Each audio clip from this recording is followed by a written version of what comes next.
I'd like to welcome everybody to our weekly look back on Clubber on the Senior Hurling Championship games of last weekend, and I look forward to this weekend's games, which are round 3, the final round before we go into the preliminary quarter-finals.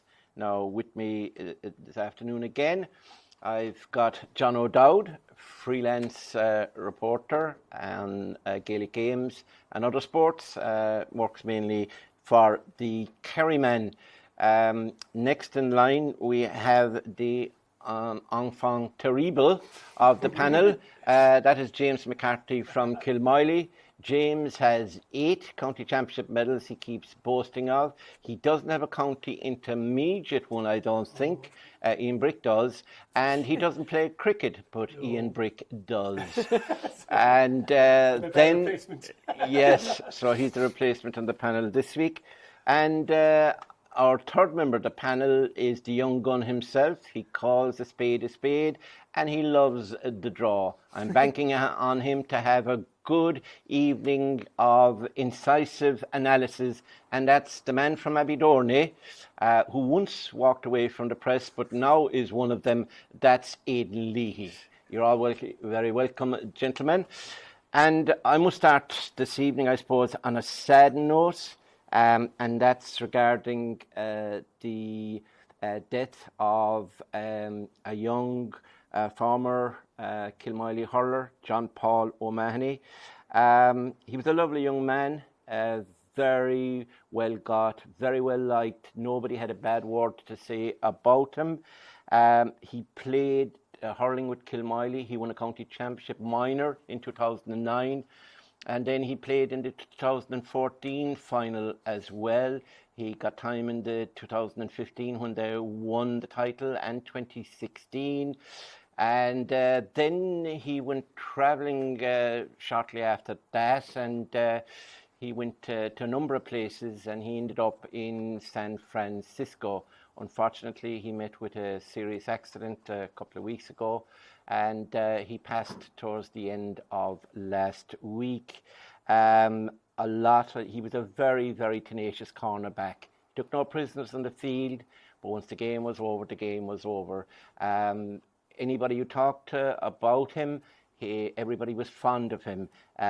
He was just somebody described him today as just a wonderful young man, and he proved that even after he passing, because he donated his organs, and that would prolong life for somebody else. So a special young man, and he'd be severely missed by everybody.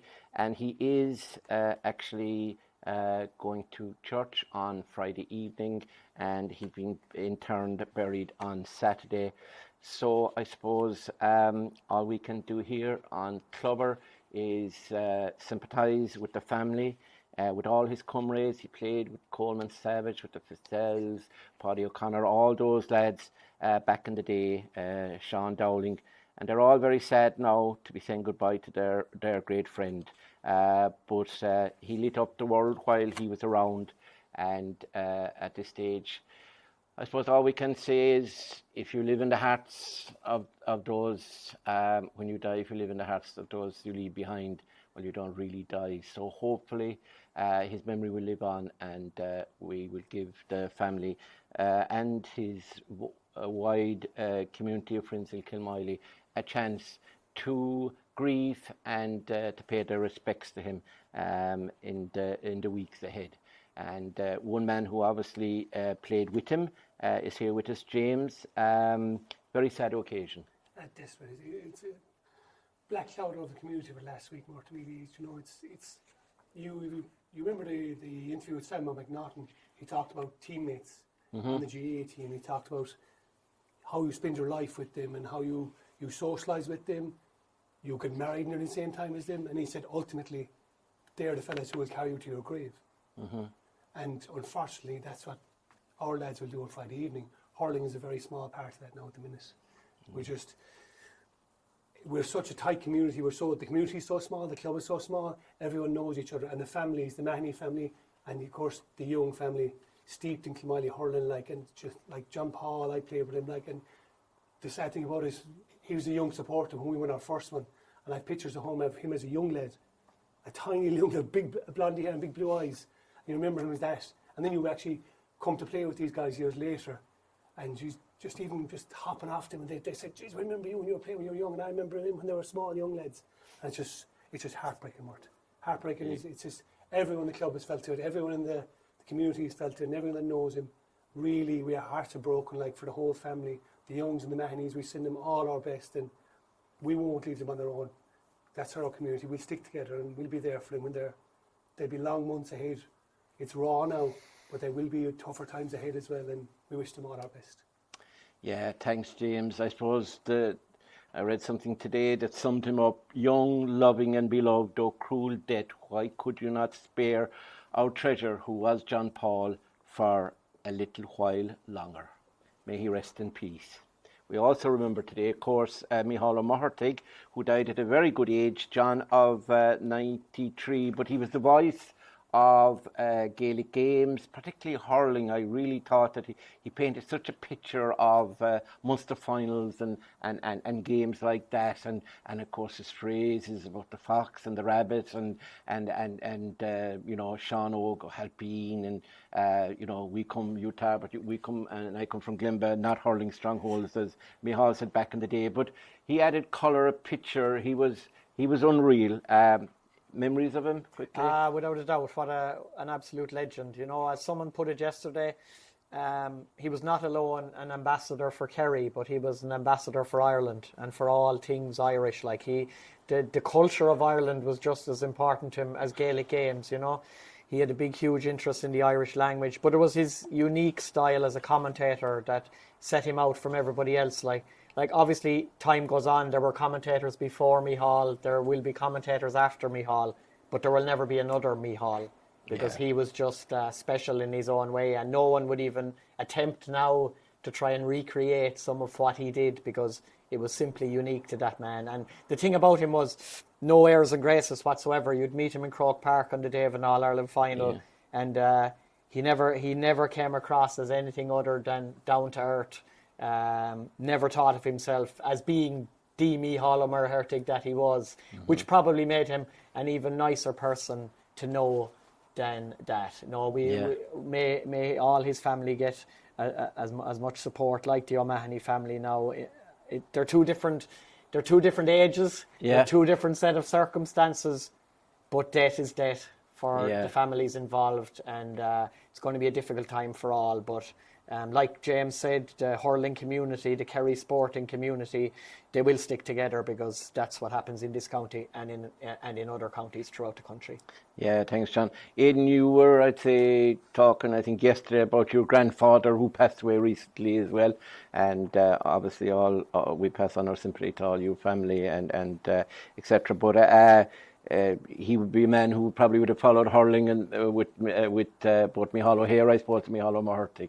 Yeah, he would have known Micheál Murphy through the Greyhound community. Travelled with him to the Irish Greyhound Awards, I think 84, 85. My grandfather won Breeder of the Year that year, and they travelled up together, so he would have known him fairly well back then. I remember, to be fair, Micheál Murphy's last commentary on RT Radio 1 was the Cork Down All-Ireland final in 2010, and like that was what we watched this on TV, but we tuned in the radio at the same time as well, because you had to listen to that. It was iconic, like his last one.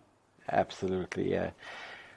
Great words there. So now we turn to the action, and we'll start with the game on Friday night in the Senior Hurling Championship, and we will look back at Ballyhaig, who met Dr. Crokes. It was Dr. Crokes' first game in the championship this year, and the final score was.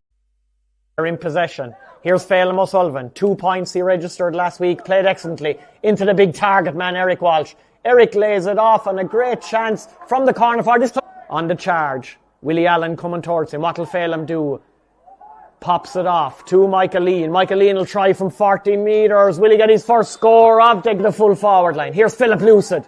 Philip Lucid being marked by James Murphy. Pops off to Guerin. Nathan Guerin's on the run. Can he score? Should score. Nathan Guerin goes for goal. Good save. Batted out by Diarmuid Quirk. Could have been a tap over point for Guerin. Went for goal, Mort. Great stop, Diarmuid Quirk. Yeah, Michael Linehan does the rest.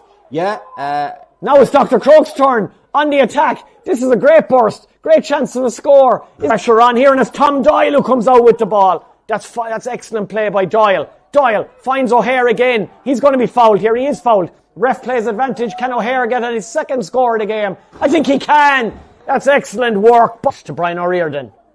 From the puck out, Ballyheigue, 45 metres out. O'Riordan in low to Philip Lucid. Philip will go from play here. This looks a super score from Philip Lucid. That as well.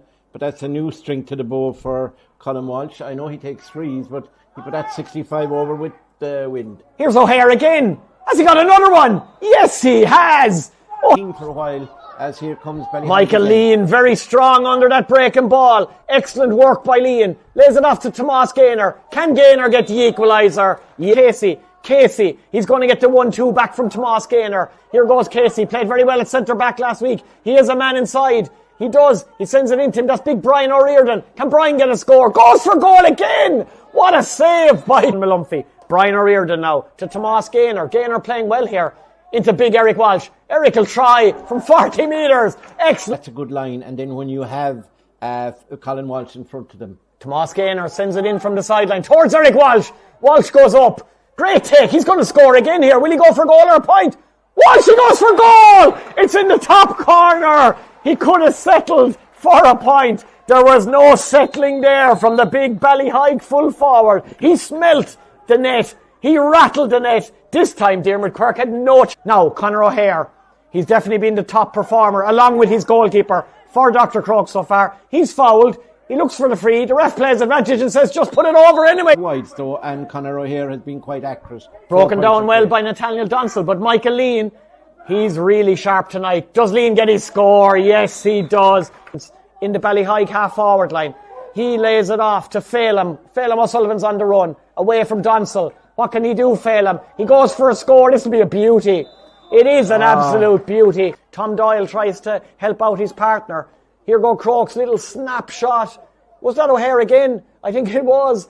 All in towards Brian O'Connor. O'Connor into 113, and Michael Lean wins possession again off another puck out by Cormac Slattery. Lean inside the full forward line. Philip Lucid, chance of a score. James challenge, finds Phelan O'Sullivan. Phelan O'Sullivan in low towards Lucid. This is the perfect ball for somebody like Philip Lucid. He'll turn on a sixpence. If there are sixpences anymore, maybe Mort Murphy has. Wins the break there off Willie Allen. To back to Nathaniel Donsell.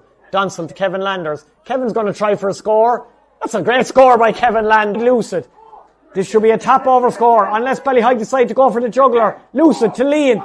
Lean to Eric Walsh. Can he get his second goal? Eric Walsh doesn't miss, hits it. O'Sullivan. Good control by O'Sullivan. Good stick work. Takes on Conor O'Hare. O'Sullivan lays it off. I think that's David O'Mahony. Is that the substitute? Trying one from long range. Intercepts well there. The Ballyheigue centre back. He lays it out towards Eric Walsh. Michael Lean leaves it to Eric Walsh. He's going to try left-hand strike from 45 metres, Eric Walsh. No messing again. It was going over anyway. Michael Lean there straight away to Phelan O'Sullivan again. This could be another score for Phelan. It is another. Is in possession again. He's fouled. Sends it in long though to Lucid. Lucid's away this time from Mark O'Connor. Will he go for goal? Lays it off to Guerin. Nathan Guerin, he'll bury this surely. Over the bar. Nathan in towards Padraig Kenny. Kenny gets his first touch. Nice play. Good play by excellent call Casey. That's great work by the sub. Casey goes through, slithers it low across the goal. Must be. Philip Lucid must be. Is a goal at Mort, but Donsell has done very well. Here's Tom Doyle taking on Cathal Casey. Good work by Doyle. He's fouled. The ref will play advantage. This would be a wonderful individual score if Tom Doyle could. Ballyheigue 226, Dr. Croke's 016. A respectable total there from Crokes, and that means Ballyheigue are finished in that group now, and they're going to top the group on 4 points. John, Ballyheigue and Crokes. Ballyheigue always looked the most likely team, but Crokes are competitive for the first 50 minutes and never threw in the towel. Yeah, without a doubt. In the first half, you'd have to say, like Conor O'Hare in particular for Dr. Crokes in the middle of the field was arguably the best player in the first half. 4 points from play. Tom Doyle looked dangerous up front and full forward when he got the opportunity. Mark Heffernan was sharp from the place balls. Michael Lenihan had his moments there around centre back. Nathaniel. Yeah, Nathaniel Dunsell did a good job. Cornerback, he was marking. I think it was Philip Lucid he was marking, and they had a great battle. And do you know, Crokes did probably as well as they could do. Like, they speaking to us beforehand, they said they were missing 8 or 9 of last year's team. And like for a club like that, no more than Tralee Parnells, who are down 8 or 9 of the intermediate winners, they just don't have the strength in depth, Mort. So they would need every player that they could get their hands on. Obviously, Charlie Keating, the Kerry under-20 footballer, a big loss to Dr. Crokes. So from their point of view, you know, they did as well as they possibly could. For Ballyhaig then, it was obviously a question of carrying the momentum from the victory over Kilmoyley and building on it, because they only scored 5 points from play against Kilmoyley that night. So even though it was a great win, they knew there was huge areas of improvement. And I know you can say the opposition obviously wasn't as good as Kilmoyley the last night, but they did score 2 goals and 22 points from play the last night. And there are fellas gaining in confidence and proving to be huge influences within their team. None more so, I suppose, than big Eric Walsh at full forward, who has been one of the best players in the championship over the first 2 matches. James, one of your favourite clubs other than Kilmoyley obviously are Ballyhaig. And how would you rate him? Eric Walsh, obviously, he's a big man, and you were a defender, and you were used to meeting big men. Most of them used to beat you, and then you'd beat them back. But if you were marking, how would you handle Eric Walsh? He's got a good paw. He's a big, tall man. If you were marking him, other than fouling him, what would you do? You have to, I suppose, like, look at most big men, you have to, it's timing. It's all about timing. Whenever I was marking big lads, like, you've got to get up early or get in front. Because if you sit on the ball with them, you've no hope. They're too big, too powerful. Like, Eric probably came off a good year with the Kerry 20s as well. He trained with us all year with Kerry under 20s. Yeah. And he would have had a good year there as well. Like, Derek Carney was there as well. So the Ballyhaig lads, they're solid. They're solid. How good they'll be in the next run now, we'll wait and see. But the thing about it is, they're there now. For years, they weren't getting there. Yeah. They were getting beaten early on. They were gone early on. Their year was over. They might have had 2 games usually. That was their lot. Now there's confidence, and there is players coming. Ballyhaig underage, I see what they've done.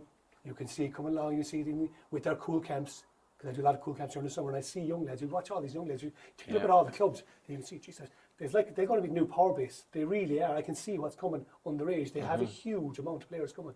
Yeah. Not a tour like Ballyduff. The 2 of them, they just have so many players coming through. Can they keep them? You can see Ballyduff's panel last weekend, 40. Poor Cosme and Kilmiley were down to the last 20s. Ballyduff had 40. And there's probably another 40 they left go at home. So it really does come down to a numbers game. And Ballyhaig have those numbers, and they will come through with good players. They could be a force. I still think the 4 teams in the Group 1 are powerful teams. Yeah. They've had 3 good games each. They really have, and I think they're a little bit battle-hardened. The other 2 groups, wishy-washy. Wishy-washy, to be truthful. Yeah. What you're getting competition-wise, I don't know.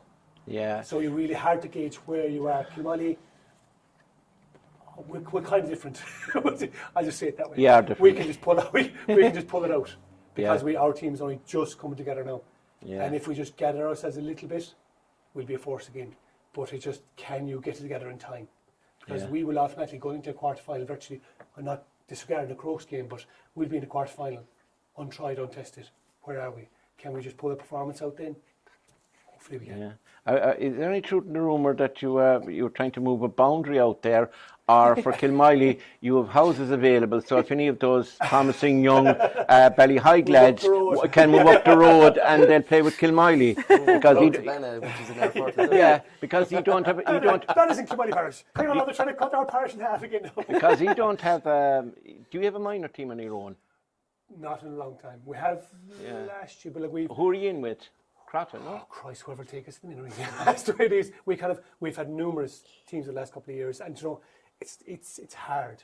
Yeah. It's hard. Like I even said I go into the local national school, doing a bit of work with the kids, and there's probably 7 or 8 lads in a class, and I say to them, you must all be senior hurlers.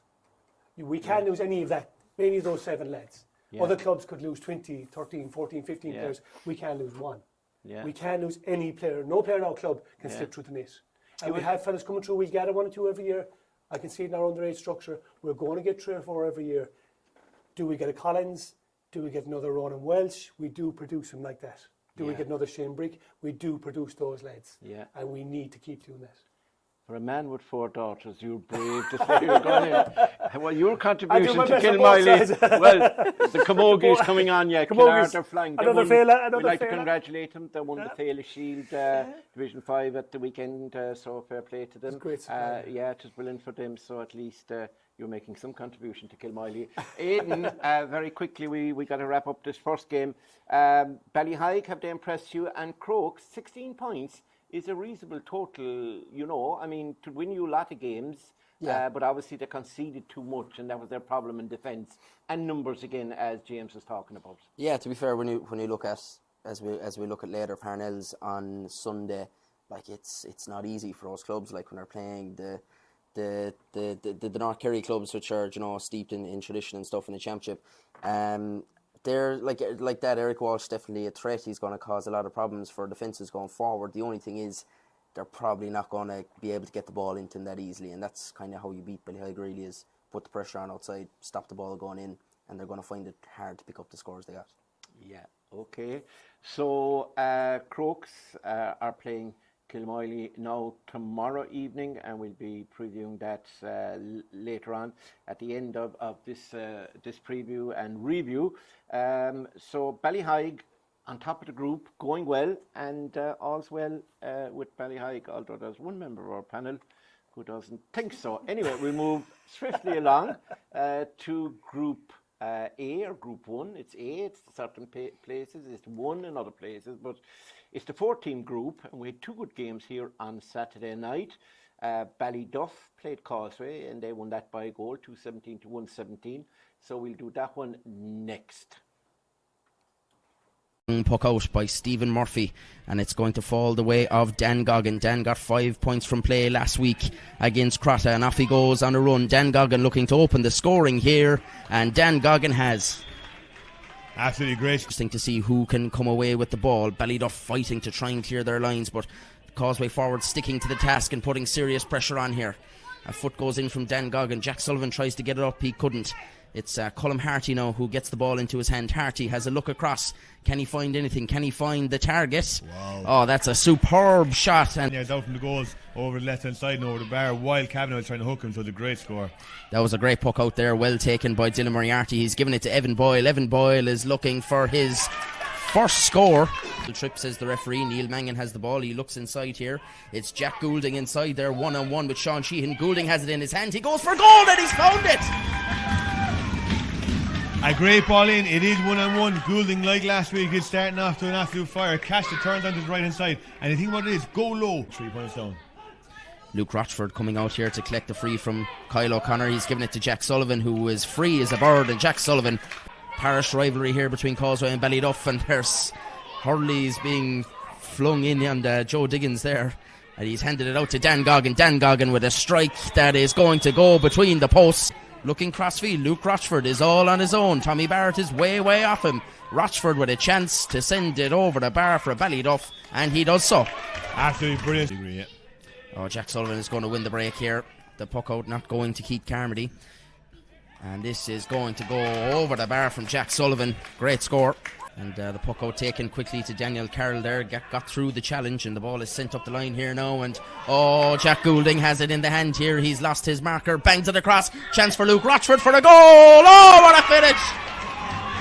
What a finish by Luke Rochford. A goal and a half. You won't see a better goal in club hurling this year. Absolutely brilliant. Now, Sean Sheehan should have cut the ball out, but he didn't. Goulding got it on into the hand. He knew what he wanted. He knew he wanted the goal. A peaceful pass, again like last week, across the goal. Rochford stretching up high, caught it and pinged it into the top right-hand corner past Murphy. Not a chance. Corner will have to look for support in the middle here. He sends a speculative ball out here. He just knew there'd surely be somebody out there, and it is Daniel Carroll who's there, and Daniel Carroll has sent that over the bar. Fantastic scup the pieces. Brandon stays down. Looks like he may have picked something up there. And it was a kind of a late Hurley going in there as well. But still Moriarty who has the ball here. Evan Murphy stays down. Goulding bats it down to Dara Slattery. Goulding drops the shoulder, goes for the score, and has found the score. Excellent point by Kevin. Brandon strikes it. Oh, it's a great save with the foot on the line. It was Kyle O'Connor, I think, who got the save. It's still not cleared by Ballyduff. And eventually Jack Sullivan gets his hand on it. Gets it into the hand, a lovely pick-up. Will take on two men, gives the pass to Paul McGrath. McGrath was shaping up for a shot there. And it's fallen the way here now of Sean Sheehan, who's trying to burst through. Sheehan looking for the hand pass, finds Dan Goggin miraculously, I would say, and Dan Goggin puts it over the bar, and that's given a bit of a lift. Billy Lyons wasn't ready for that at all. He did not know the ball was coming near him. He's coughed up possession. Jack Goulding on the run, strikes it over the bar. That's a soft score to concede from Causeway. Kerry looks inside, and nice little run there by Keith Carmody on the turn. Keith Carmody has it opened up for him. Straight away into Billy Lyons. Billy Lyons with a chance, and Billy Lyons with a goal. And that's a huge score and maybe a massive turning point in this match. It's an absolutely massive score, and that all came from Colm Harty not winning a puck out initially, but not giving up and go the whole way back. Slattery under pressure here. Is he forced out over the line? The linesman says no, but two men on him and it's turned over. Here's Keith Carmody. Carmody will strike off his left here. He's looking to draw it in over the bar. That's a super score. That's a one. The number 27 Jack Enright finding Kevin Goulding. Goulding will go for a score, try to use the breeze here. Wow. Kevin Goulding puts it over the bar. What a fantastic. He gets the pass to Dan Goggin. Goggin looks inside, but it's only going to drop to the spare man, who's Kevin Goulding. Goulding takes the belt of his shoulder off Billy Lyons, and he'll go on a run here. He's a chance to open up the shoulders, and he's going to put it over the bar. Brandon Barrett. Brandon looks for support from Goggin. Goggin was the man who picked the ball off the line. He's sent a long one in there. Adam White is in there. Can Keith Carmody get on the break? It's pulled away by Dylan Moriarty. Gary Carey going down there. Here's Colm Harty. Harty, they need a point to do Causeway. Harty will have a look at the posts here. Can he get the score to bring it back to a 3-point game? He can. Important shot by Brandon Barrett from a penalty. Long ball dropping in here. It's still there, but Ballyduff come away with it. Dylan Moriarty has it in his hand, and the referee blows the whistle. Ballyduff booked their place more or less in the quarterfinals of the Kerry County Championship with that victory. It's 2 from 2 for the men from Ballyduff. I suppose the best game of the championship at the weekend so far was the game between Ballyduff and Causeway. 217 to 117, I think it was. 2-9 to 9 points at half time, John. And Causeway are like a mash unit. They've nothing left. John Mike was on the bench the last night. Jolene came on, but of course they're without Gavin Dooley as well as the earlier ones that they were missing out on. So they're really, I won't say scraping the barrel, but they really are down to the vamps really, and they're still eking out, getting very close. They're having to win. They're getting very close, and then the Duffers go from playing very well like they did in the first half, then allowing a team back into it and getting over the line. But you'd have to say the Goulding brothers were outstanding. What was your reading of that game? A little bit like the first weekend. Like you say, with Ballyduff, as they did against Ardfert in the first match, started off really well, as if they were going to burn the opposition apart. Then went through a big lull, then ended up only leading by a point or two coming down the stretch and having to eke it out. But of course, winning games like that probably gives you more self-belief and more self-confidence than if they had won by 10 or 12 points. And then you look at Causeway, who are like St. Brendan's, who we'll be discussing in the next game. They both have lost 2 matches, but they won't be in any way, I would think, demoralised or disillusioned, because there were signs in both matches from both teams that they can still have a huge impact in the championship when it gets to the knockout stages. Obviously, they're down a few bodies at the moment, and they lost Kieran Leahy as early as the 12th minute on Saturday. And to play with 14 men and still run Ballyduff to 3 points over the next 50-something minutes of championship hurling will do them the power of good, I feel like. We know what Stephen Goggin is like. We know that if they could get through the next couple of weeks and get Gavin Dooley back, and Colm Harty got a couple of scores the last night. Brandon Barrett was good on the free take, and Dan Goggin again 3 points from play to add to the 5 points from the previous weekend. Billy Lyons getting the goal. Keith Carmody, excellent. Yeah, Keith Carmody. Causeway still have... Evan Murphy, super. Causeway still have pivotal players, as James said, in pivotal positions throughout the team. They have the experience of being champions 2 years ago. They're not going anywhere. They're going to be a threat to anyone. But Ballyduff are learning. As James says, they have a lot of young players coming through the system. You had Luke Rochford, young Luke, getting his first senior championship goal the last night. What will that do for him going forward? Jack Goulding, of course, is a huge asset. I think he's 1 goal and 13 points in 2 games now. Important goal the last day. Evan Boyle will improve as it goes along, because you can see that there is raw potential there. He does have the attributes. And like, obviously that's all without Podge and Mikey, and you can be damn sure they will be back when it comes to the knockout stages.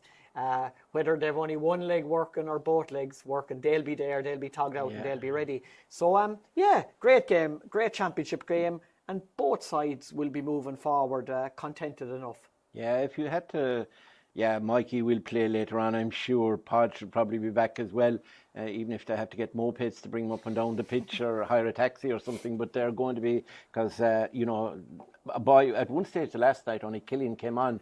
And if Evan had been taken off, we would have had a Ballyduff team without a Boyle. And the last time that happened was probably between the two wars. Yeah, it's a long, long time. James, you weren't even born when that happened, and you're an old fella. Now, James, talk to me, because again, as a defender, although you were never a sweeper because you weren't quick enough. We didn't have sweepers, Mort. We didn't have sweepers. No, you did. You had a brush at home.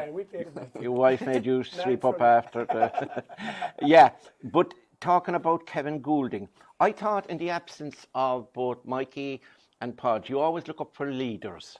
And I could hear him from the press box shouting at the lads, telling them where to go, get them into position.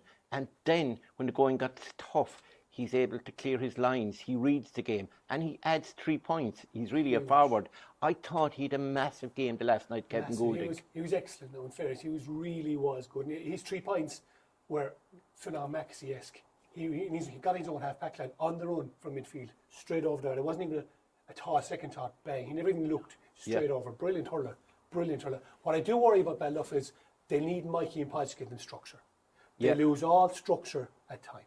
Yes. You got Jack falling back. You have Dylan Moriarty falling back. You already have Kevin Goulding in the slot as a sweeper. So suddenly they've no focal point.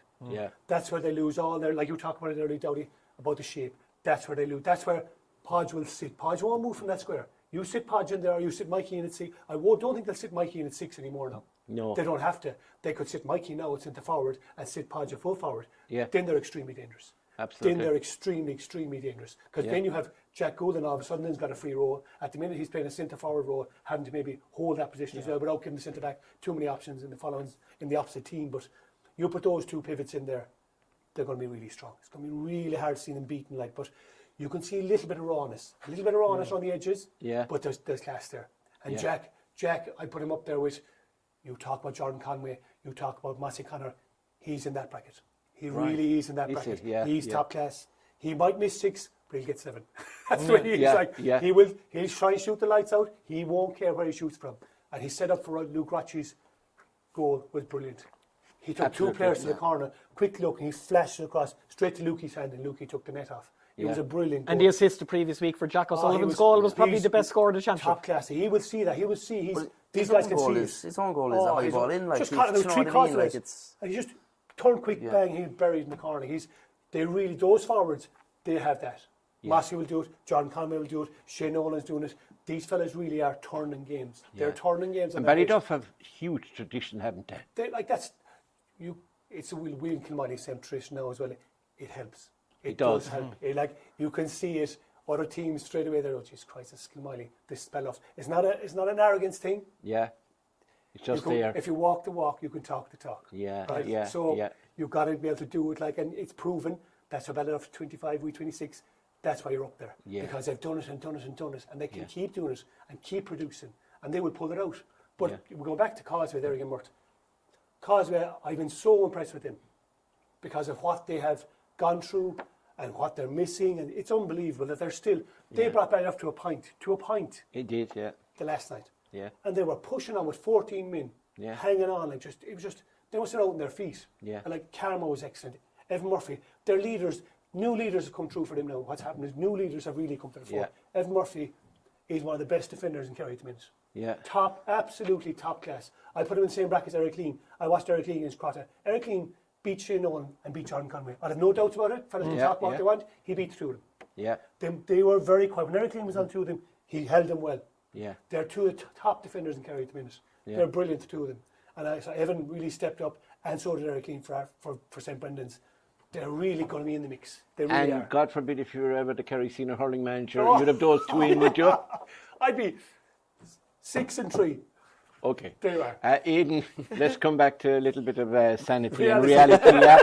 reality. Causeway, I mean, that clearance off the line, I think it was Kyle O'Connor, the close-in free by Brandon Barrett. yeah. Right, So that's it was deflected maybe into the path of off of the keeper, young Quinlan.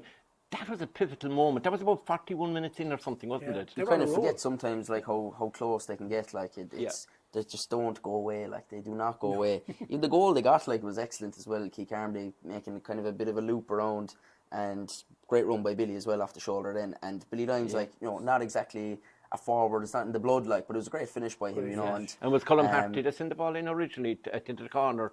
I think it was Gary Carey. I think maybe either way. Carey Go on. popped it into Keith, and Keith just got the hand pass off them. But they are still going to be very dangerous. Like they're going to be going into that preliminary quarter final and coming out of it, and they're not a team you'll want to be facing in quarter final because hopefully for them they will be getting one of Gavin or someone back anyway. Anthony Feely, they're hoping he's going to make the quarter final. So.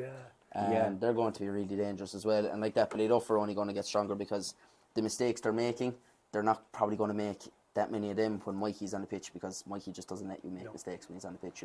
If Mikey didn't catch a ball, he'd still make a massive impact just on his presence on the pitch and getting in fellas' ears and making sure they don't make the mistakes. On Mikey, it's very noteworthy that he is now a water boy. I never thought I'd see the day that Mikey'd be a water boy. You would say that here now because he's not here. Because he's not here, the former boxing champion. I'm not prepared to take him on. Tell him that. No, and he doesn't watch this, so we're fine. But Mikey he's always back with the defence. He was on this side of the pitch in Austin Stack Park, and he was talking to Kevin and talking to the defenders, and he'd go in with water and give. So despite the fact that he's injured and not playing, I believe he still has an influence, as James says. And he has a word in, and when he talks in the dressing room, not taking away from Barry and the lads, I'm sure he gives. Well, you've no choice but to listen to him really, because his voice is going to be probably the loudest once he does start shouting inside there. But he's a huge leader on the pitch. He's probably one of those iconic fellas in Kerry hurling when it comes to leading a team on the pitch. Absolutely, So everybody enjoyed the Ballyduff Causeway game, and from the panel it seems that both Ballyduff and Causeway are heading into the quarterfinals, whether it's by the direct route or the indirect route, and Aidan and Abidorney are waiting and wondering and would not exactly be fancying their chances against Causeway or Ballyduff, and that comes from Aidan's mouth himself. Now, into the second game on Saturday night, that was Crotta, the county champions, and despite the crossfield ball, and it's picked up here by the number 10 Cormac White. White gives it into Jordan Conway, and Conway with his first effort on goal, and Jordan Conway sends this one over the bar. What a great score. There's 3 or 4 out-foot men there, but it is Cormac White who comes away with it, sends it inside to Declan Donoghue. Donoghue has plenty of pace if he can get a run here. He has gotten a run on McDonough, and Declan O'Donoghue has put that over the bar. Now, both sides actually going to be delighted that I know St. Brendan's conceded the score, but they made him earn it, like we were saying before, and no. As the short puck out is not working out here for Crotta, or for St. Brendan, should I say. Crotta nipping in, and Tomas O'Connor has made them pay. He's put it over the bar. He has to go around the houses a small bit, eventually finds the number 21, Mikey Davis. Here goes Davis off on the run. Davis strikes it and puts it over the bar. Excellent score to Mikey Davis. Davis with 1 score already to his name. He's under pressure though, and Killian Trent turns him over, and Rory Mahoney now with the ball on the hurley. Mahoney will try to look to take on his own score, will he? Flicks it into the middle here to Killian Trent. Killian Trent puts it over the bar. And here is Killian Trent again. Trent pops a pass into the corner here to James Sheehan. Sheehan has Gary O'Riordan for company. Sheehan looking for support out and around the middle here. He'll find a pass to Jack McKenna. McKenna can't hold on to it though, but Killian Trent is there to mop it up. Trent looks to back up his first score with another one, and he does so. Yeah, he got onto the break. Good effort, but he should have scored. Liam O'Connor was coming out to put Tomas O'Connor under pressure after he spilt the puck out initially. Great ball inside here. James Sheehan turns and sends it over the bar. Fantastic score. Killian Trent this time. Trent looking for Aidan Behan in the corner. Behan will keep it in. John Egan is there with him. A lovely ball into the middle here. Cormac White with a chance here. Bit of space. White has put it over the bar. Yeah, he makes amends for the line. Killian Trent with a bit of space here. He'll look for a pass inside. It's Aidan Behan. And Behan has put this over the bar. And I just don't think Ardfort knows. And it's another chance gone a bigging. Here's Aidan Behan again. He's causing all sorts of problems for Ardfort. Behan going through here for Crotta. He has open road in front of him now, does Aidan Behan. Chance for the goal maybe. Behan. Oh, so he's giving a free out, says the referee. Over carrying Conway in a bit of space, but it's actually Shane Nolan who's going to come there first. Nolan has a look and has support in the middle, does give it to Dara Donoghue. Donoghue has all the space and time in the world, and Donoghue will put it over the bar. He's lucky he put that one over because he passed. He's now marking him, Aidan Behan. Great ball. Great ball, but again, just not into the hand. This time Fanon does have it. Didn't get it the first time, got it the second time, and sends it between the posts, and that is a very, very for young Gary O'Riordan. Long ball sent forward. Fanon Egan is under it, as is Liam O'Connor. Two very young players as well up there, leading the line, and Liam O'G turns it over.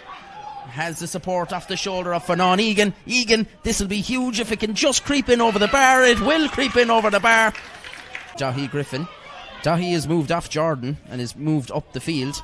Good ball in here to Fanon Egan. Can't get it into the hand that time. Maybe the greasy conditions telling. Tomas O'Connor can't deal with him. Fanon has it in the hand. He look across the field here. Bit of space. Great ball. Aidan Ferris has it first time. Ferris to Liam O'Connor. Liam O'Connor! What a finish! By Darrow O'Donoghue, and it's going to be picked up here by who else but Rory Mahoney. Sweeping away again. Rory gives a bit of a dummy and bounces it off the ground. Still going, Rory Mahoney. This will be an incredible score if he can put it over. And he has done. That's for the highlight reel from St. Brendan versus Crowder O'Neill. Fantastic. Rory Mahoney, absolutely. And Trent who mops it up. Trent sending it forward. Aidan Behan is all on his own here. Behan will have a look at the post here off his left. Aidan Behan this time has found the target. Yeah, and I'm not sure. They turn St. Brendan's over, but here is Shawnee Brosnan. Brosnan didn't start, came on as a sub in the first half. His effort is going to go over the bar, and that's huge for his confidence. Yeah, just going off the shoulder. And that is Shawnee Brosnan again. Gives it to Liam O'Connor. O'Connor with a shovel pass into the middle here now, and it's Gary O'Riordan. Riordan will look to put this over the bar, and it's back to a 2-point game. And you can hear ways across there. Lovely tap down there to Gary Riordan. Riordan with a bit of space and time. Takes the 1-2. Riordan will go for the shot. Gary Riordan has put it over the bar for his second of the match. Has a runner in front of him. It is Declan O'Donoghue, but Trent goes himself. This time gives it to Declan. Declan has a bit of space there. That's fantastic by Dahi Griffin. It's back to Trent though. Trent will look for a bit of space. Gives it to Shawnee McKelligot. McKelligot well able to pick up a score, and he has. Yeah, great score by McKelligot. Onto that. Egan plays it into the middle here to his son Fanon. Fanon with a long range effort is going over the bar. Tried to bat it on the ground, keeps it going. He gets outnumbered eventually, still going in there. The two McKenna brothers force the turnover, and now it's with Gavin Parker. Parker, 2 added minutes on the board here. Parker with a shot that has gone over the bar. Great. This game, this puck out is taken by Aidan Ferris. He can't catch it again though. Lovely hand pass inside. Fanon Egan gives the 1-2. Aidan Ferris. What a chance this is for a goal. And he's going to give a penalty, says the referee. Well, we are going to have some late drama here after all. Minute of the original 2. Egan. Oh, it's a great save by Adam O'Sullivan. Unbelievable save. Fantastic save. But they can take a lot out of these opening 2 games. Yeah, they can, of course. Look, halfway through the first half last week, you would have really worried about. Now, Crot O'Neill's, as I was saying, 0-19 and St. Brendan's 1-12. This was a tight game. There was a penalty save. You'd say Nolan limping off at some stage, whether it was precautionary or whatever. And as James was saying earlier, you had the likes of Eric Lean and Dahi Griffin playing so well at the back. Liam O'Connor getting a point, coming of age. And Fanon Egan showing that he's still, you know, this young gun coming up, and the dad. And I suppose the other thing we've got to discuss on that game, and maybe when we come to James again, as he has 8 county championship medals, we'll discuss that with him, is the fact that Aidan Behan, he should have 9 and 10, but the ones he lost we're not going to mention. But we had a kind of a plan by Cratt O'Neill's to limit John Egan, and they put the cornerback Aidan Behan up there, and he was very successful. He curbed John Egan and he got a few points. But we'll talk first maybe about the game itself, John. Cratta winning it, but at one stage it was down to a point. So this, as we were talking about the earlier game, this wasn't a given either for Cratta. Yeah, the group has been, I suppose everyone said at the start, this 4-team group was full of 4 really strong teams, and it's proved to be the case, even though 2 sides have 2 wins and the other 2 teams have 2 losses. But just like Causeway, St. Brendan's will be going into the preliminary quarter-final fairly satisfied with how they're playing, because the biggest thing for them is they're trying to learn, basically, to play without Finan Mackesy, who's their talisman and has been for several seasons. He was going to be a gigantic loss to any club, but he played such a huge role for the Ardfert side that he's badly missed. And like you say, they're having to live without him and try and develop without him. They have young players. They've players taking leadership as well, as you would expect from the likes of Eric Lean and from Dahi Griffin. And then you have young Finan Egan up front, who's got 18 points in 2 games. Maybe that is a little worry for St. Brendan's. They're a bit too dependent on Finan Egan at the moment. 10 points the first game, 8 points the last game. Another young player, Leahy O'Connor, obviously got a goal the last day. And another young lad in Gary O'Riordan, who we know from the football, Mort. Yeah. A great bit of stuff, a great lad, a character. 2 fine points as well the last day. He's developing. He's no fear. Yeah, his late grandfather would be so proud of him. He just passed on during the year. Yeah, for Crotta then, on the other hand, they're missing some bodies at the moment. Obviously Barry Mahoney's over in America. He's not going to be there for the championship, but they're down a few other players. They lost Shane Nolan. Sean McGrath down. Sean McGrath, massive loss at this moment in time. Obviously the man of the match in the County League final against Kilmiley. He's an outstanding player for them. But then you look at it, they had 11 different scorers the last day, which will please them a lot. Shane Nolan just got his 3 frees before he went off injured. They got 16 points apart from Shane Nolan. And Killian Trant is a player I think we have to mention. Tomas. Killian Trant in particular, a big loss to the Kerry Senior Hurling team this year. He's another player whoever the new Kerry manager is, has to be looking to get him back for next season. He got 3 points from play. I think the result went as expected, possibly like the Ballyduff Causeway game. But again, the losers will be heartened by the way that they're playing. James, was it a case that Cratta lost their shape or lost something during the game, or St. Brendan's put it up to him? Dan Deneen came on. Mikey Davis, he really added pace when he started to run at them. Liam Og, were they caught, or was it just a case of St. Brendan's putting it up to them? I think St. Brendan's, they made a few changes. Darren Deneen came in. Shawnee B came in as well. Shawnee Braston got a great score after coming in. Mikey Davis, was he trying to follow Killian Trant? Maybe a little bit, trying to add that role he was doing. When Cratta went man for man, that caused huge trouble for St. Brendan's. Yeah, Aidan being moved up on John Egan. He moved on, and what he did was he kind of stepped off John Egan. He didn't. Yeah. He kind of tried to play him as a marker, and then he stepped off and got 2 points. So he got a wonder point over the sideline, and then he got another one shortly afterwards.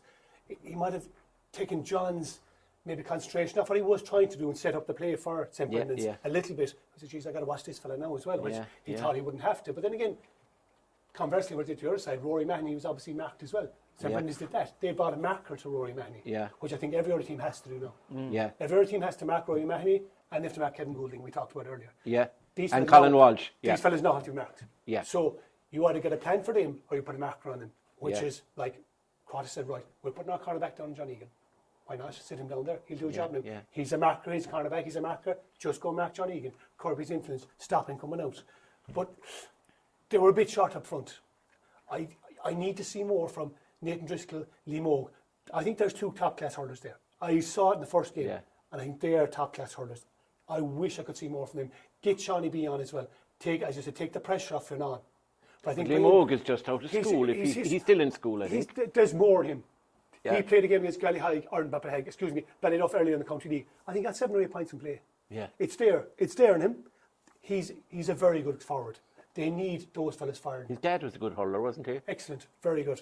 Yeah. You're going to have, if they get Liam Og, they get Ernan Ferris, Finan Egan, they get Shawnee B, and they get probably Nathan Driscoll. That's there's 5 or 6 good forwards there. Yeah. And they have, like, Mikey Davis thrown into the mix there. They have good backs. They have Dahi, they have Desler, they have John Egan, Eric Lean, who I think is one of the top defenders in the county. And young Gary O'Riordan. Yeah. Like, there's a base of a good team there. Fanon was missing as well. Fanon, Like that's Fanon it, was a loss as well. Like You're you gonna know, talk like it's- like he played a huge part in the first game against Ballyduff, and That's then right, missing the last day. Like it was definitely a huge loss for him. So he'd be in full back. He could spare Eric then if he goes full back and does the role of full back for Horgan. Yeah, without him Finan Horgan, not Finan McCarthy. Yeah, yeah. No, Oh but yeah, absolutely. Yeah, that's it, Fanon- they're going to be Fanon- thereabouts. It's just depends on the draw. Like Aidan said, the draw. The draw could tell a lot. Yeah, absolutely. Aidan is... Now, James has spoken about him already, and if he was the manager to Kerry team, which, by the way, he won't be, used just in Martin case. knows. Because He broke that news to me earlier. I know who the manager is, but I can't disclose yet. But the biro is a clue. It's cryptic. You wouldn't know, lads. No. Aidan, tell me this: is Eric Lean the best man marker in the county? I actually think he does. If you went for a drink of water on the sideline, he'd go for you. If you went to go with you, if you went to the toilet, he'd go with you. Wherever you go, Eric will go. And That's then what he was doing. Like he was following Shane out every time For Shane the was going free. for frees. He was following Yeah. him all the way out, probably saying a few things to him as well on the way Yeah. out. Like you know, he is. And then he very patted good. him on the head when he went off and shook hands to him and said, "Best See, of I luck." actually think Shane. It was actually. I think he was ill during the week. He was feeling it, Johnny. You could Yeah, see he so I wasn't think he was going well. actually. He wasn't I'd say he moving. was just sick. I actually Yes. think he was actually sick when he All went right, out. He wasn't moving More so than well, injury, you I'd could say see it was it, just yeah. literally. Yeah, I'd say yeah. he was ill more than anything. So that was probably the reason for the old high five as well. Like when he was going off. So Yeah. But yeah, Eric is brilliant. He's the rock of that defence for Ardfort, and like that captain as well. Like you know, and he's a real leader for them. And yeah, hopefully we see him a few more times like that. Hopefully he's going to be marking Dan Goggin as well there now in Abidorney on Friday. We'll get a nice old battle there as well, like you know, because those one-on-one battles are kind of the main talking points out of all these games we've had in the group stages. Like Top forward, we've top seen defender, some yeah. very good battles between forwards and backs. How would you, because I know as an Abidorney man and looking out at that first, Hiding when you in look the out long your grass. window, Hiding in the hiding long in the long grass. grass, do you Yeah, think hiding. that there is more that there's more in December and inside, as John was saying, that despite the fact of the 2 losses, that they have the potential, the more games they play, the better they will be. And if they can get Finan Horgan back with what they have at the moment, and as James said, if Liam Ogue and Nathan and these boys can step up, I no idea why Shawnee B didn't start. I'd have him on every team. He was on the Kerry Senior panel this year. It was a shot in the arm. Maybe he might have needed it. Like he came on and made an instant impact as well. Whereas he was in the very backside, quiet the you first mean? day. Maybe. Yeah. It was yeah, like it was very quick the first day. Like he came on straight away, he was raring to go, and got a score as well, which was huge for them. Yeah, like the only thing is with a young team like that, there's a bit of 2 or 3 fellas playing well one day, 2 or 3 fellas not. Those 2 or 3 fellas playing well the next day, the other 2 or 3 not. Happens, yeah. You know that's probably the way it is, and like that, it could take them another couple of years to get that well of experience up. But I think they'll be fairly happy. Like that, the start of the year, there was probably a bit of despair over obviously losing Fanon and everything like that, and going into what they thought was going to be a really hard year. But they should be very positive with those 2 games anyway. And no matter where they finish up in the championship, like I don't think it's all doom and gloom for them. So that's the action on Saturday night. It was quite exciting, good games, and nobody's writing off either Crotta, St. Brendan's, or Ballyduff or Causeway either. That Group A was called the Group of Death. It could well be the Group of Success. Into the Tralee, Parnell's forward line has been intercepted well by Abidorney, and they launch a long clearance in towards the full back and the full forward. Dara Keane went up high, the ball breaks. It's a chance of a score now for Abidorney. That was him. He's in the veteran category. He is the cornerback now, Mikey Clifford. Mikey's going to try for a shot himself, is he? From all of 50 metres out. Yeah. That's great. There and Great take there, Mort, by Abidorney, and laid off to Michael O'Leary. O'Leary could have shot for the post himself. He's passed it off. Very unselfish by Michael O'Leary. By Abidorney, I think is it Jed Mansell again there, playing very well at the back so far. Parnell's get it back though. Is this the chance for the first score of the game? I think it is.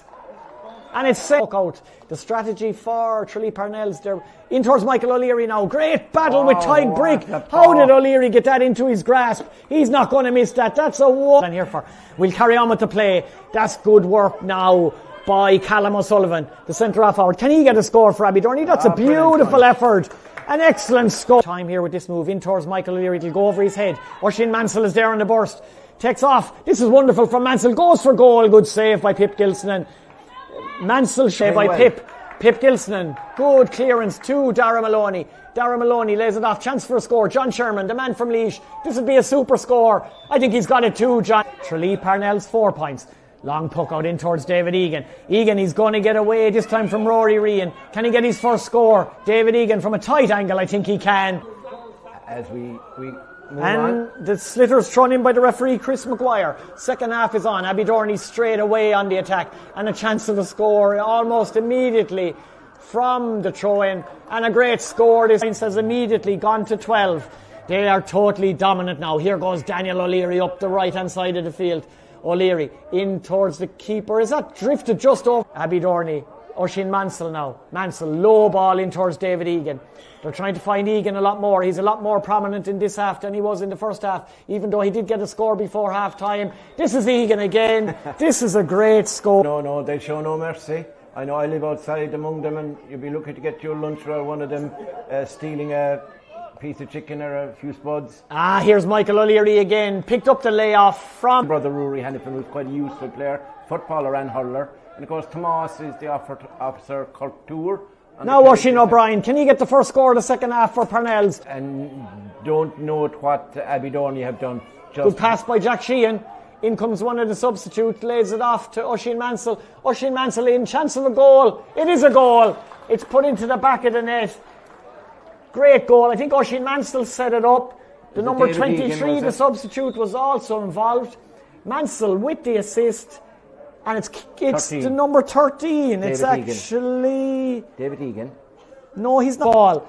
They haven't taken their foot off the gas at one end as well. Here's Jack Hannon. Jack Hannon will get away from Rory Ryan on this occasion. Jack could get a score here. He's only been on the pitch a matter of minutes. And that's put. Barry lays it off to Shane Healy. The bearded wonder. Nearly got a goal last week against Lexna. He's on the burst himself. This would be a lovely score. This would be a great individual point. That's one of the best scores of the game. It's over. But that's easy for Stephen Egan, who's been very assured at full back today. He looks like he will only get stronger as the competition goes on. That's James O'Connor. Will the captain get on with the quality of the opposition? But that Aberdeen defence has been very sharp. Another man very sharp is Brendan O'Leary. That's great hand, great stick work, and a great score. That's the ref doesn't even. Well, he did. I suppose he did play that second minute, just about exactly on the dot. Chris Maguire blows the final whistle. The final score here is Aberdeen 127. That's 30 points. Tralee Parnell's 8 points. A 22-point victory for the pre-match favourites. Now, our final game of the weekend obviously was on Sunday evening. This was the Group 2 game between Tralee Parnells, who were last year's county intermediate champions. They had done reasonably well, running Lixnat 2 points. But they came up against an Aberdeen side who have been disappointing over the last couple of years, despite the fact they've been winning county leagues. But they haven't done as well in the championship as they should have. Obviously, it's 50 years since they won it, which is a long time. They're catching up to me in age. And they were too strong, though. Aberdeen, Michael O'Leary, before he was taken off, just hitting points from all directions. Way too strong. 127 to 8 points was the final score. And John, actually I'll start with Aidan this time, because Aidan is Aberdeen is his club, and I'm sure he'll want to talk them up. Aidan, I suppose they did what was expected of them, and they gave young fellas in the second half a run out, and some of those young fellas, Jack Hannon and Parker and these guys, they all showed that if they're required, they can play as well. Yeah, it was routine, which is what we would have been hoping for, and probably expecting as well. In fairness to Aberdeen, that, it's an easy stick to beat the club with that. Obviously, it's been a long time since there's been any real success. But you're always expecting them to be on another level to the likes of Parnells there now the last day, which they are. There's a fine squad starting to come together there, and good mix of young fellas and experience. Look at the likes of Kieran Deneen there as well, playing for Aberdeen. It's it's better he's getting with age, and James O'Connor as well getting a point, real leader for him as well. It was what was expected of Aberdeen. it's not often. I'd say you'd have to go scrolling back to find if they've scored 127 in a championship game inside in town.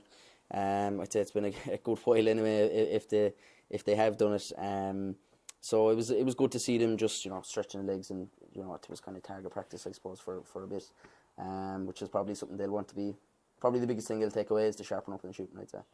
Yeah, James, it was the most one-sided game so far in the championship, and we're not going to be hard on Parnells over that, but it's just they're coming into a level now where they're meeting teams who are vastly experienced at senior championship grade. Players like Brendan O'Leary came on and played well, and the O'Leary brothers, and you have James O'Connor, who'd been in with Kerry and Dolan. I mean, Jack Sheehan. They have a lot of very good players, Abby Dorney. So the result, I don't think we should worry about the margin. Overall, number one, were you impressed with Abby Dorney, and where do 3 panels go from here? I know they were preliminary round. 3 panels is just learning on the job, I'm afraid. Yeah. You are going to expect this for a couple of years. Don't take the easy route now and say, we're not able for this, let's go to intermediate. Don't take that route. Croke's the same. Don't go that way. Yeah. Stick at it. There's good young lads there. They have All-Ireland failing winners coming through. Give them time. Yeah, they're good minors coming through. They're good minors coming. Give them time. Like we even spoke about a couple of weeks ago. Maybe they're ahead of schedule where they should be. They are a little bit. Parallels are a little bit. Like there's good lads there. There's even lads. They've had 4 or 5 lads in the Kerry panel last year, the year before. Yeah. So like they're thereabouts. You've got to stick at it. And you've got to really have faith. You'll take these beatings. You will take these beatings. But just stick at it. As for Abby Dorney, we said about hiding in the long grass. I don't think they are. Everybody knows they're dangerous. They had a very good County League campaign, only beating the semi-final by Kilmiley by a point. So they could have been sliding doors moments. They could have been in the final against Crossend. We spoke about that already. I said to Aidan earlier. Would they show up? No problem against Crossend, I think. Yeah. They only have a record against Crossend. They know it. They know it. And Cross know it. And Abby know it. They both know it. So if that comes about in the championship this year, somehow, that'll be a clinker. But I think they'll be very dangerous whoever meets them. They'll be very, very dangerous because they have pace and they have power, a combination, and they've no little hurling either. Yeah. So I know we didn't talk. We won't call them dark horses or anything like that, but they're going to be dangerous. Yeah, they are going to be dangerous. So your 2 favourite pairings going on in the championship would be Abby Dorney versus Crotter, right? We want to see that. We want to see that, and we want to see Kilmiley and Ballyhike. Again. Revenge mission. Yes. That's county final, so is it? County semi-final, yeah. Right, so. Right, John, talking about, as he said, look, the lads that are away for Parnells, they're not helping them. Yeah. They're not at full strength even. Now they still, I don't think, would be beating Abby Dorney. What did you think of Abby Dorney quickly? Just what I expected of them. Like, they're definitely not dark horses. They're genuine contenders. All through the team, there is a serious spine there.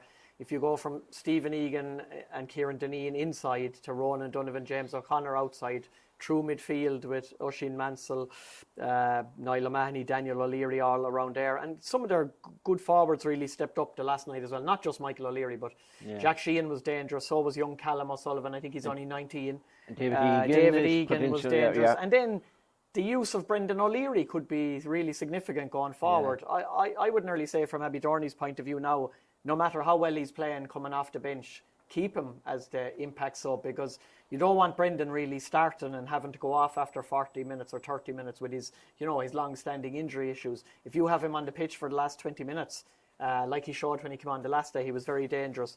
For Parnells, I think the main thing they'll take out of the game is the injury worries over Oisin O'Brien and the sweeper himself, Gerard O'Doherty, because they're their 2 main scorers. Pip is not injured though. Pip is not injured. Did you see him coming out the field? He thought he went to burst the pace. Yeah. And then he needed oxygen to get back into goals.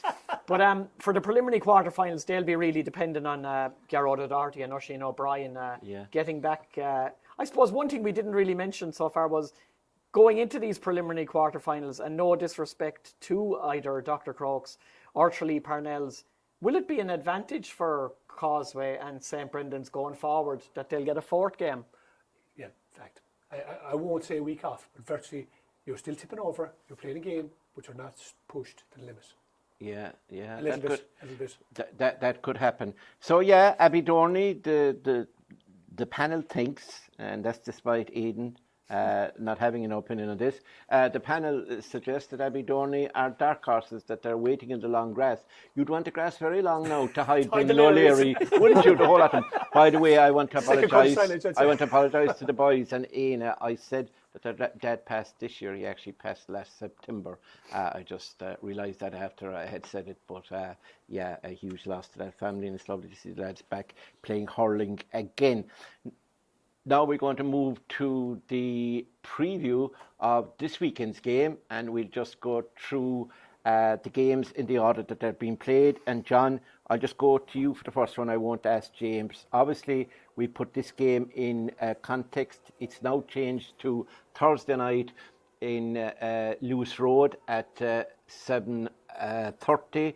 And it's the Group 3 game between Kilmoyley and Dr. Crokes. Kilmoyley need to win it, obviously, to go directly in to the quarterfinals, and anything other than a Kilmoyley win would be a shock.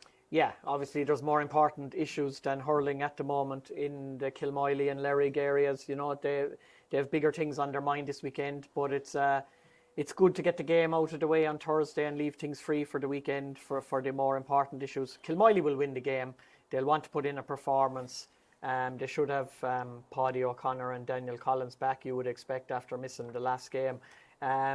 Even though they were missing bodies against Ballyheigue, Kilmoyley are never happy when they lose. John Myler is never happy when a team of his loses. They'll be out to put in a performance and get themselves ready for the quarterfinals. They will win. They will win probably easily, and Dr. Crokes will get through the fixture and be thinking of putting in their best performance of the season in the preliminaries.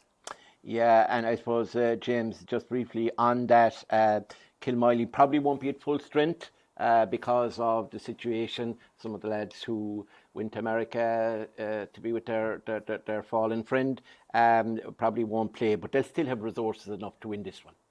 We should have enough, in fairness. Yeah. We won't just play it down. We should win this game. Yeah. And we want to see, can we improve a good bit from where we were? Because Ballyheigue performance was not at the races at all. Yeah. That was not where we've been for the last number of years, and nowhere near what you need to be. So I think we'll win it. But yeah. Aidan, you go along with that, wouldn't you? Yeah. Look, I'd say it'll be fairly. Look, Crokes playing at home as well in their own pitch. It's something for them to. I suppose it's a moment for them. You know, hosting a Kerry County Championship game at home as well. So there's that side for Crokes. But I'd say Kilmoyley should be like that. Kilmoyley will have that bit of extra motivation too. Like, you know, they'll want to do it for John Paul as well. Right, we have two games on Friday night, and they're both obviously in Group A, our Group 1. And here in the Austin Stack Park, which is immaculate as usual by Tim Daly, fair play to him. He's done a great job. And at 7 o'clock here, we've Crot O'Neill's and Ballyduff. And this could be a game of mind games where neither want to show their hand. If they have any injuries or little things, they're not going to. Although winning the group does carry a little bit of an advantage. Maybe with Kilmoyley coming up on the blind side as a runner-up, you might end up meeting them or whatever, or a Causeway or a St. Brendan. So at the end, well, they couldn't beat them in the next round, obviously. So look, they could meet Abbey Dorney, of course. So Crot and Ballyduff, how do you see that going? It might well be an appetizer to a main course that'll happen later on in the championship. So like you say, this mightn't be the only meeting of Ballyduff and Crotta in this year's championship if things go according to plan for both sides. And they're obviously both genuine contenders to go all the way. Like you say, it might be a bit of a phony war on Friday night, both teams through who will really want to top the group. Maybe they'll both like to put down a bit of a marker without risking any players that are doubtful at the same time. I think 50-50 on it, but I think Crotta might nick it. I think Crotta are just playing at the moment. They're just playing what's in front of them with the confidence of being county champions. I don't think they're going to be kind of trying to taper their performances up, down, whatever, sideways. They're just going to try and keep consistently playing at the same level. So that might get them over the line. James, in 2 words, which I know is impossible for you, who'll win between Crot O'Neill's and Ballyduff? We call Ballyduff. Ballyduff? God, you changed. Aidan, Crotta and Ballyduff. I think Crotta, just because like that, they don't want to they don't want to get off the losing or the winning streak, let's say. And I think by the sounds of it, might be giving a few fellas a run. So we will see. I think Crotter might. Right. So you want Crotter to win, so you can't meet him in the quarterfinals. They'll top the group. That's all it is. It's obvious. It's very obvious. Now the second game is on in Abbeydorney, which is lovely to see Abbeydorney. Remember back there, was it 2014, 15, sometime around then? 2015. Great final We there. won it. Oh yeah, Kilmiley won it. You thought you'd know the that, venue. no? I knew. I thought you'd know that. No, I remember. Was it Tom? Sean Manson was captain. Some guy got a broken leg in a semi-final there, didn't there? Oh, there's Tom Moran got injured. He got a very bad injury that evening. Bad actually, injury. And so did there was A fella from Ballyduff, did. Yeah, one. Was it O'Carroll? The great Eberson. Oh, great. Yeah, absolutely. You have a great memory for a fellow who's moving on. Causeway and St. Brendan's, James. That's going to be a good one.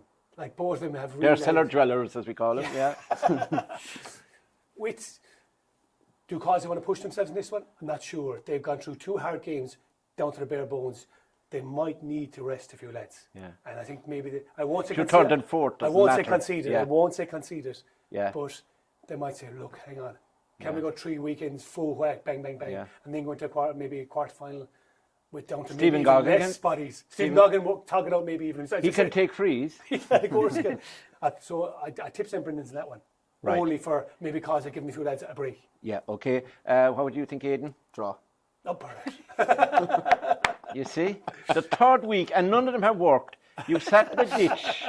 At this stage, I don't know how you're surviving, because certainly you must have a niche. Causeway and St. Brendan's? I must admit, I was thinking of going for the draw as well. But as soon as but as soon as Aidan has mentioned it, you know it's not going to be a draw. So it's St. Brendan's to nick it. And our final game of the weekend, there's only one game on Saturday now, and that's Abbeydorney versus Lixna. Now, while we look for an opinion from Aidan, he has no say in this one, and he doesn't count. John, Abbeydorney and Lixna. This is for the top of the table.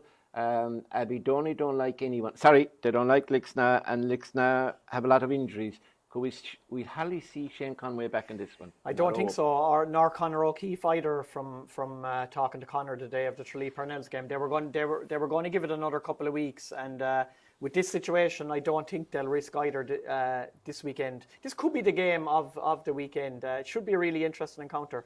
Lixna might have won their first game, but they certainly weren't happy with their performance, and you'd have to say that if it wasn't for the introduction of Kelton Malloy and Jamie Galvin, who came up with vital scores down the stretch, they might not have won at all. So I think it's really important, whether they win, lose or draw this weekend, that Lixna put in a much better, improved performance.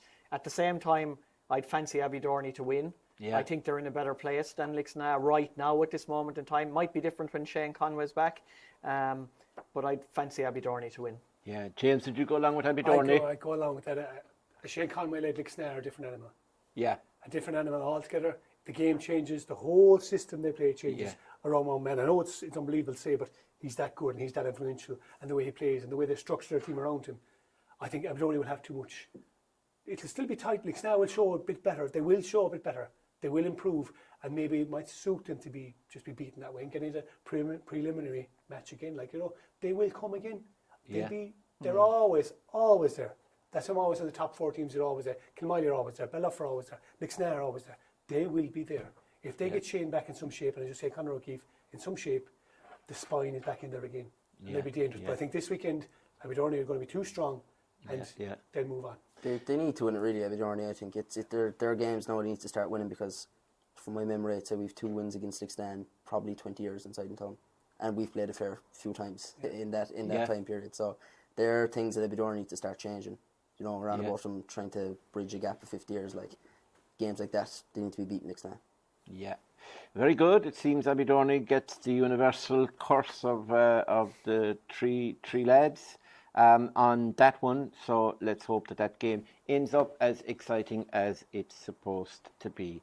Now, in record quick time, we got that review and preview done, which is a credit to myself, obviously, and only, and I don't mind the panelists. They rambled on, but I kept it kind of brief.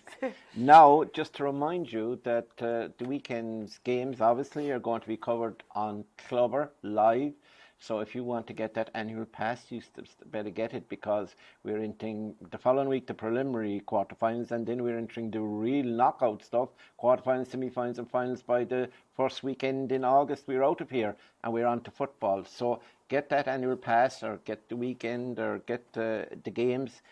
Wherever you are, you can see them around the world, and as I said, you can play them back if you can't watch them at a particular time with the Euros and everything else on.